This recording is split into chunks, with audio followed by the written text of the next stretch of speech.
మీరు ఏ ముహూర్తాన ఆ సినిమాకి యుగ పురుషుడు అని టైటిల్ పెట్టారు కానీ అది ఎన్టీఆర్కి సార్థక నామధేయం అయిపోయింది. అది యుగ పురుషుడు అంటే ఎన్టీఆర్ అని ఒక ఇది వచ్చేసింది కదా. నేను టైటిల్ చెప్తే ఆయన నవ్వుకున్నారు చాలాసేపు. ఎదురులేని మనిషి అంటే అది వాడుకలో ఉందనుకోండి, ఇది యుగ పురుషుడు ఏంటి ఎట్లా పెట్టావు ఆయనే ఆశ్చర్యపోయేవారు. చాలా సంతోషంగా ఉండేదండి ఆయన ఉండగా. సార్ యుగ పురుషుల్లో పాటకి సెన్సార్ వాళ్ళు అభ్యంతరం పెట్టారు కదా. ఏ పాట అండి అది? ఎక్కువ తెల్లగుర్రం అనే అదేదో కొద్దిగా పెట్టారండి. బట్ తర్వాత నేను వెళ్ళి కన్విన్స్ అయ్యారు. ఏదో ఒక మాట అరమాట మార్చమన్నా అంత తప్ప. ఆత్రేయ గారు వచ్చారు, డింగ్ డింగ్ అంట వచ్చి ఏంటండి దాని మీద ఏంటి అబ్జెక్షన్ మీకు అని రామలక్ష్మి గారు ఎవరో వచ్చారు అప్పుడు సెన్సార్ ఆవిడతో మాట్లాడి సాధించారు. సో ఆ తర్వాత సార్ మీ బ్యానర్లో నా టాప్ స్టార్స్ అందరితో సినిమాలు తీశారు. అలాగే టాప్ ఇండస్ట్రీలో ఉన్న టాప్ ఫ్యామిలీస్కి సంబంధించిన హీరోలు అందరితో సినిమాలు తీశారు కదా. సో ఎలా సార్ అసలు మీ అప్రోచ్ ఎలా ఉండేది ఏంటి అసలు?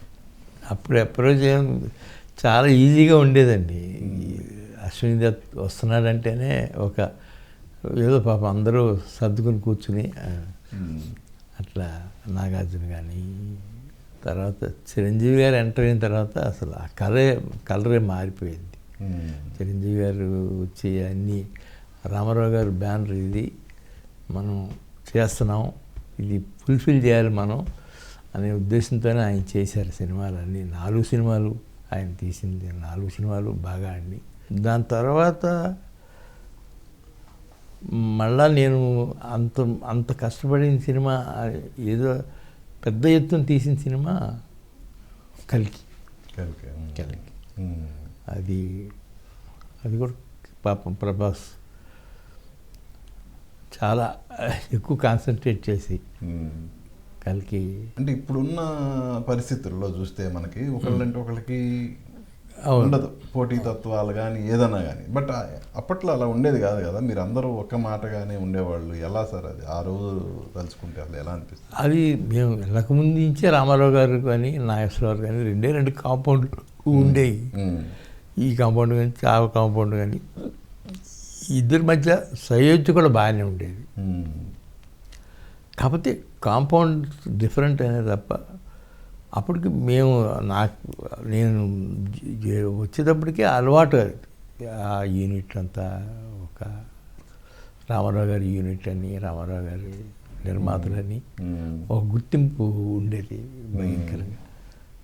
అది హ్యాట్స్ ఆఫ్ ఆయనకి.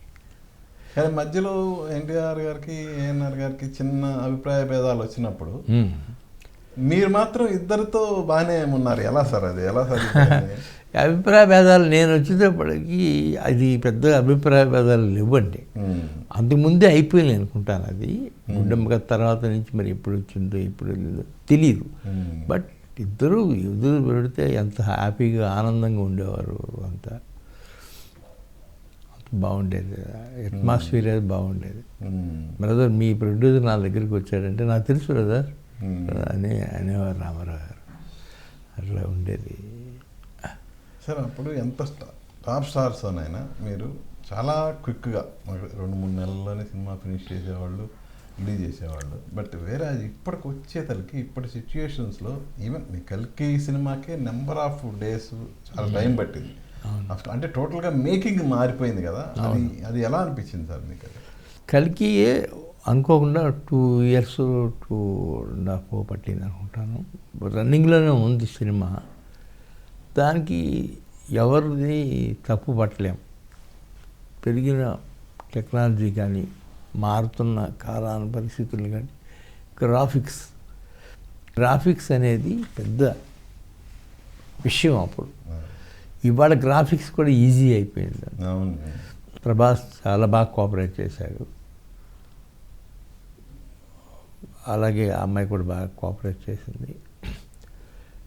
బాగానే జరిగింది షూటింగ్ అంతా. బట్ అనుకున్న దానికంటే రిజల్ట్స్ బ్రహ్మాండంగా వచ్చింది. సార్ ఇప్పుడు ఒక ఫ్యామిలీ ఇప్పుడు ఎన్టీఆర్ గారిని తీసుకోండి. ఎన్టీఆర్ గారి తర్వాత ఆయన వారసులు బాలకృష్ణ గారితో చేశారు, అలాగే ఎన్టీఆర్ మనవడు ఎన్టీఆర్తో చేశారు. ఇలా అన్ని ఆ ఫ్యామిలీలో అందరితో సినిమాలు చేశారు కదా. సో ఏంటి సార్ వాళ్ళలో మీరు గమనించిన మార్పులు ఏంటో? గమనించిన మార్పులు ఏమి లేవు.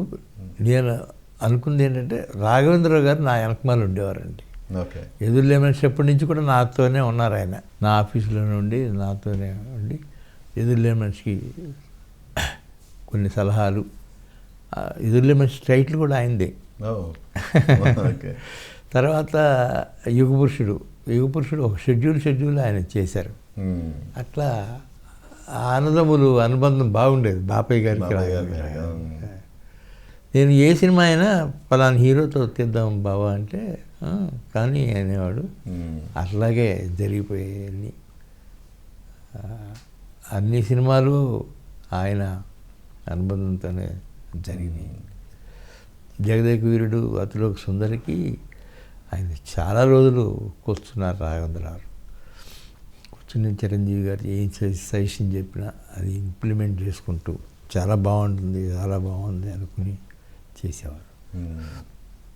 Hats off to him.